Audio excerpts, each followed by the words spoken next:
Le conseil régional équipe le centre de prothèse orthopédique du CHR de San Pedro. La 5e édition du Festival des Arts et de la Culture baptisé Bolo Carnaval s'est tenue récemment. Le riche patrimoine des Kroumen a été valorisé.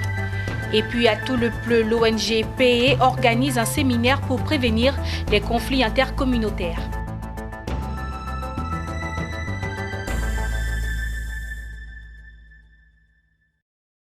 Bienvenue à toutes et à tous. Madame, Monsieur, vous suivez le journal. Le centre de prothèse orthopédique du CHR de San Pedro vient de recevoir un important lot de matériel du Conseil régional de San Pedro. Ce don s'inscrit dans la droite ligne de la politique du Conseil régional de San Pedro qui consiste à mettre la santé des populations au cœur des actions. Abel Kouaou.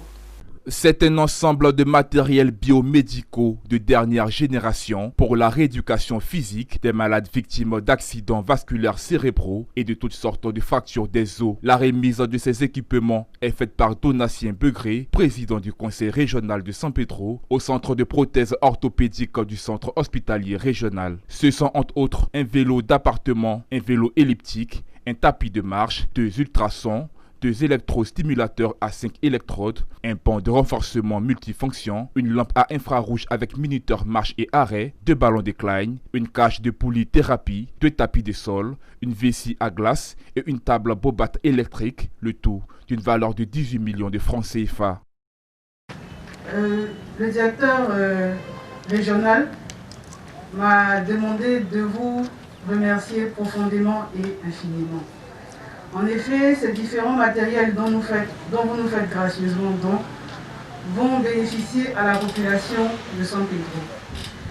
Ce geste, a souligné le président Donatien Begré, s'inscrit dans la droite ligne de la politique de développement du conseil régional de San Pedro qui met la santé des populations au cœur de ses actions. Ce don d'équipement confortera sans doute la qualité des prestations offertes. Nous espérons que le matériel fourni aujourd'hui sera considéré comme un autre symbole de l'engagement continu du Conseil régional à aider le CHR à dispenser des soins de qualité aux populations.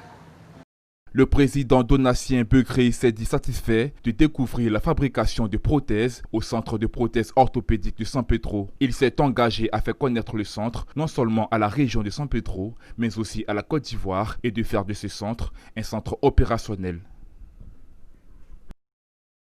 Toujours à San Pedro, la 5e édition du Festival des Arts et de la Culture, baptisé Bolo Carnaval, s'est tenue récemment. Le riche patrimoine des Kroumen a été valorisé avec en prime une sensibilisation à la cohésion sociale, car en pays Kroumen, la culture est facteur de paix. Le commentaire d'Emmanuel Bonzo.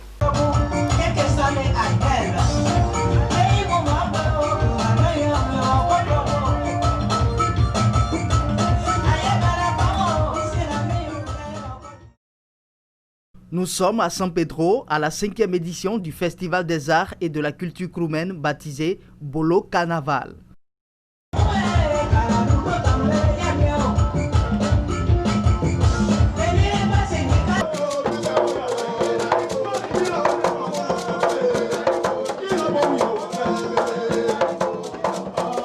Le Bolo Carnaval met en exergue les atouts touristiques et culturels du sud-ouest ivoirien, en particulier ceux de la région de San Pedro, à travers des chants, la musique et les danses traditionnelles du terroir. Un accent particulier a été mis sur le bolo, une danse de réjouissance du peuple autochtone Kroumen.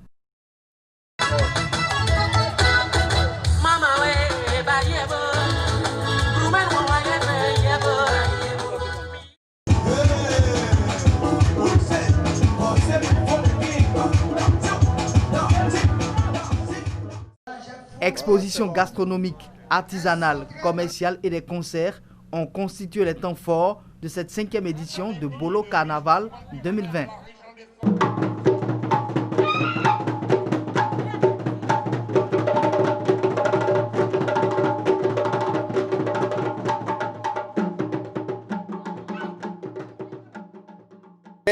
Je lance un vibrant appel à tous les fils et toutes les filles ressortissants donc de la région de San Pedro, que vous soyez en Europe, aux États-Unis, un peu partout en Afrique. Sachez que vous avez un événement de taille qui vous met en valeur, qui met vos cultures et vos arts en valeur. Il s'agit de Bolo Carnaval. Donc je voudrais les appeler à nous rejoindre, n'est-ce pas, dans l'organisation de cet événement. Le Bolo Carnaval est aussi un moment de réflexion sur les thèmes du numérique au service de la culture et surtout le Bolo, symbole de paix et de cohésion sociale. Ici, le conférencier a montré le rôle important du Bolo dans la préservation de l'esprit de solidarité et de concorde entre les populations de cette région très hospitalière qui englobe les communes de San Pedro, Grand Bérébi, Tabou et Grabo. Alors, depuis les événements douloureux de 1999 entre la communauté burkinabé et le peuple kroumen, notre région est très sensible en matière de préservation de la paix. Et aujourd'hui, en 2020, nous traversons une période tumultueuse qui appelle la conscience de chacun. Et nous, promoteurs culturels neutres au plan politique, notre voix peut porter pour apaiser nos parents, pour leur dire que la situation va s'arranger et que les choses vont aller de mieux en mieux. L'apothéose du Bolo Carnaval 2020 s'est tenue à Digboué, un village de pêcheurs, par une course de pirogues. Ce festival s'est tenu sous le patronage du président du conseil régional, Begré Donatien. Soulignons que l'innovation cette année a été les Pétruciens d'or, une cérémonie de distinction des meilleurs acteurs de développement dans la région de San Pedro. Plus d'une vingtaine de prix a été décerné par la structure FM Label, organisatrice de l'événement.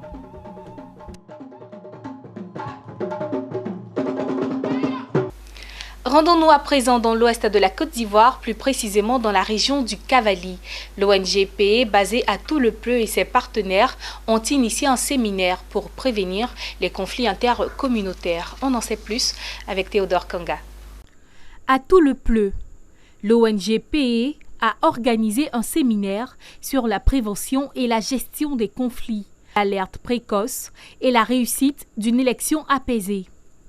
Des thèmes abordés par les partenaires de l'ONG, le PNUD et la coopération allemande. Parce qu'il est bon de gérer un conflit, mais lorsque le conflit aussi est anticipé, ça peut amoindrir les éventuels problèmes qui pourront miner les différentes communautés. Donc, nous pensons qu'au terme de cette formation, ils seront véritablement outillés à non seulement prévenir les conflits, mais également à les gérer au cas où des conflits éclatent au sein des communautés. Ce séminaire s'inscrit dans le cadre de la mise en œuvre du projet Appui à la préservation des crises et à la consolidation de la paix en Côte d'Ivoire. Sélectionné par le PNUD, l'ONG PE est chargée de la mise en œuvre de ce projet dans 10 villages de la région du Cavali, plus précisément dans le département de Tout-le-Pleu, dans l'ouest de la Côte d'Ivoire. C'est les cadres de concertation mis en place que nous outillons. Nous outillons en connaissance, afin de prévenir les conflits dans leur localité, afin de renforcer la cohésion. Et leur méthode de travail, c'est au cours des réunions, faire des évaluations, circonscrire les quelques conflits éventuels qui pourraient en être. La formation de 50 leaders communautaires de la région permettra de mettre en place les acteurs de paix dans chaque village et aussi renforcer leurs capacités afin de leur confier des missions de pacification et de prévention de conflits communautaires. Le secrétaire général de préfecture représentant le préfet de Tout-le-Pleu a salué l'initiative de l'ONG PE qui œuvre pour la paix dans le département. Occasion pour lui de mettre en mission les chefs de village. Direction Mans, dans l'ouest de la Côte d'Ivoire, plus précisément dans le village de Krikouma. Le week-end dernier, les populations de 32 villages du canton Soin étaient en fête pour célébrer les actions de développement dans leur localité. Construction d'écoles, dons d'équipements aux femmes et actions sociales, autant d'initiatives mis à l'actif d'un fils de la région, André Seya, qui a été salué d'ailleurs par la communauté. Théodore Kanga. En reconnaissance aux actions de développement posées dans le département de Mans, dans l'ouest de la Côte d'Ivoire, la jeunesse de 32 villages du canton Soin ont rendu un vibrant hommage à Séa André, cadre de Mans. La cérémonie a eu lieu au terrain de foot du village de Krikouma dans la commune de Mans. Les populations ont mis à profit cette cérémonie pour égrener quelques doléances à leur fils bienfaiteur. Honorable aîné, comme on ne se lasse pas de demander à son père, la jeunesse du canton Soin veut aujourd'hui évoluer vers une autonomie sociale et économique. Occasion pour l'honorable Tia André d'indiquer que désormais les cadres du canton resteront unis pour le développement de leur localité. Prenant la parole, Tia André, fils du canton, s'est dit honoré par cette cérémonie. Toutefois, il a promis faire davantage pour le bien-être des populations. À travers ce soutien, c'est un message fort que nous lançons à tout le canton pour dire que désormais, les fils du canton Soin doivent parler du même langage.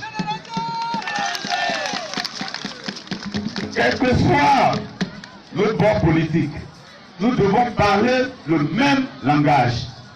Et c'est dans l'union que nous allons développer notre canton. Et à travers, au-delà de notre canton, le Tonki. Pour rappel, Tia André a posé plusieurs actions de développement, notamment la construction de collèges, d'écoles primaires, la prise en charge d'élèves, la distribution de matériel agricole au groupement de femmes.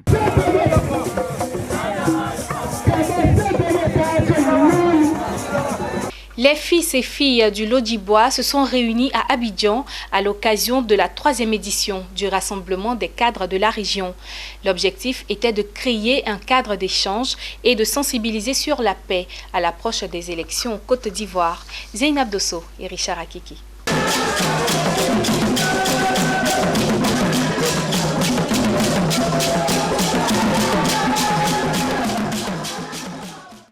Toute la région du Lodjibois était représentée ici, dans la commune du Plateau, à l'occasion de la 3e édition du Rassemblement des cadres de la région du Lodjibois. Les fils et filles de la région sont venus célébrer leur union et réaffirmer leur engagement, celui de contribuer ensemble au développement d'un climat de paix dans leur cité. C'est très important que ces peuples-là s'entendent pour vivre, comment dirais-je, vivre ensemble. Dans la paix et dans la prospérité. Il est important que chaque cadre de Divo puisse s'imprégner des méthodes de gestion des conflits, de l'approche pour pouvoir participer à la cohésion de notre communauté et de notre ville qui nous est chère. L'exposé d'aujourd'hui, en tout cas, c'était quand même bien. Il faudrait que vraiment on comprenne comme ça pour que la Côte d'Ivoire aille de l'avant. C'est un forum à l'initiative de Bertin Zéori Paul Arnaud, président de l'ODAPECI, Observatoire pour le développement, l'amitié et la prospérité. Son intérêt pour le développement de la région du Lodjibois en fait de lui le porte-flambeau de la région.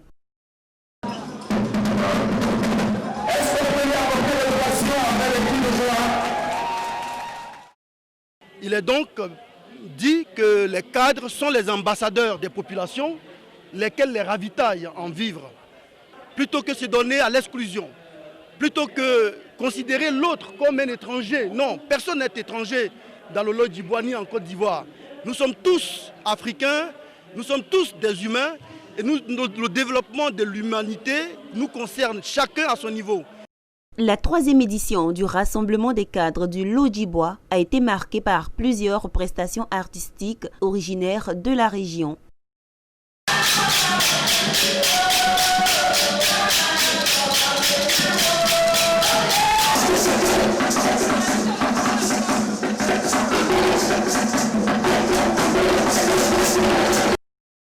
Les participants repartent satisfaits du message dispensé par le professeur Amois Urbain sur le thème « Le flambeau et les cadres du Lodjibois engagés pour la prévention et le règlement pacifique des conflits en Côte d'Ivoire ». La région du Lodjibois est située au centre-ouest de la Côte d'Ivoire. Elle est limitée au nord-ouest par la région du Go-Gagnoa. Les actions que mène l'Observatoire pour le développement, l'amitié et la prospérité depuis novembre 2015 visent à promouvoir le bien-être des jeunes, des femmes et des chefs de famille originaires ou résidents de la région. L'édition 2020 de cette importante rencontre vient à point nommé à l'approche du scrutin présidentiel d'octobre 2020.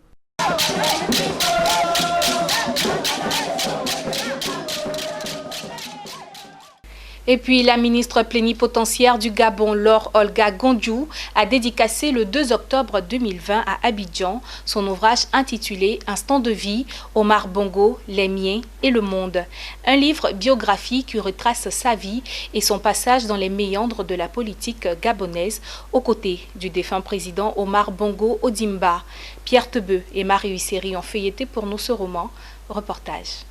Un ouvrage dans les bibliothèques et librairies du monde. Instant de vie, Omar Bongo, les miens et le monde. Son auteur, une ancienne commis de l'État gabonais, son Excellence Laure Olga Gondjou, née au Gabon et âgée de 67 ans. L'ancienne très proche collaboratrice du président gabonais disparu le 8 juin 2009 à l'âge de 73 ans avait son mot à dire depuis que le patron qu'elle a servi loyalement pendant plus d'un quart de siècle est décédé. Ce livre est un témoignage de son enfance, de celle qui se déclare en réserve de la République. À cœur ouvert, elle livre des pans forts intéressants de son parcours comme ministre dans le Parti démocratique gabonais et à la médiature de la République. Dans chaque page, il y a une part d'elle qui transcende, des souvenirs qui ont forgé le caractère de l'auteur.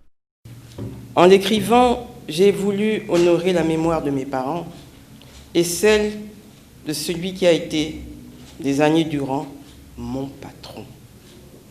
Un livre biographie de 242 pages, préfacé par l'ancien président sénégalais Abdou Diouf et la journaliste Denise Epoté-Durand de TV5 Monde. Elle raconte au cours de sa longue conversation avec la journaliste Djenab Diallo des faits vrais vécus dans les sillages du pouvoir au Gabon. Et en décidant d'écrire, j'ai voulu convoquer la mémoire d'Omar Bongo Ondimba au moment où, au Gabon et ailleurs, beaucoup trop de gens oublient trop vite les leçons de vie, de paix et parfois de gouvernance qu'il a pu nous donner. Son franc-parler et ses prises d'initiative dans le traitement de certains dossiers délicats transparaissent au fur et à mesure que le lecteur parcourt chacune des pages de son livre. Les invités saluent son audace. Alors, je pense que c'est une bonne initiative. Je trouve que c'est très bien que des personnalités qui ont côtoyé de grands hommes politiques, qui ont participé à l'histoire de leur pays, puissent faire témoignage. Parce qu'avec le temps, évidemment, on oublie beaucoup de détails. Et c'est important de se replonger dans l'histoire parce que, comme on dit, l'histoire se répète. Donc c'est très important. En tout cas, je félicite Laure, qui est une grande sœur, une amie, pour l'initiative. C'est courageux parce que ce n'est pas toujours évident. Et je lui souhaite plein succès. Et pourquoi pas un tome 2. Autrefois, l'oralité suffisait pour transmettre les connaissances. Mais aujourd'hui, on est à l'heure de l'écriture. Et ceux qui n'écrivent pas voient écrire pour eux, parfois contre eux. Et donc j'invite tous et toutes à découvrir ce joyau qui est un voyage dans la trajectoire personnelle et la démarche philosophique d'une grande dame d'Afrique. Il y a évidemment les politiques étrangères du Gabon du temps d'Omar Bongo qui font de ce livre une référence. Laure Olga Gondjou rompt pour la première fois le silence dans ce livre témoignage édité aux éditions Tabala. Plusieurs personnalités sont venues écouter Laure Olga Gondjou et vivre avec elle le temps d'une dédicace son passé de femme d'action. Des ministres Patrick Hachi, ministre d'État, secrétaire général du gouvernement, Ali Koulibaly, ministre des Affaires étrangères, Amara Essi, l'ancienne première dame du Faso Chantal Compaoré, des collaborateurs et invités ont assisté et chacun reparti avec entre les mains un livre souvenir vendu à la dédicace à 7 000 francs CFA. Voilà qui met fin à cette édition. Merci de nous avoir suivis. Restez sur Business 24, nos programmes se poursuivent.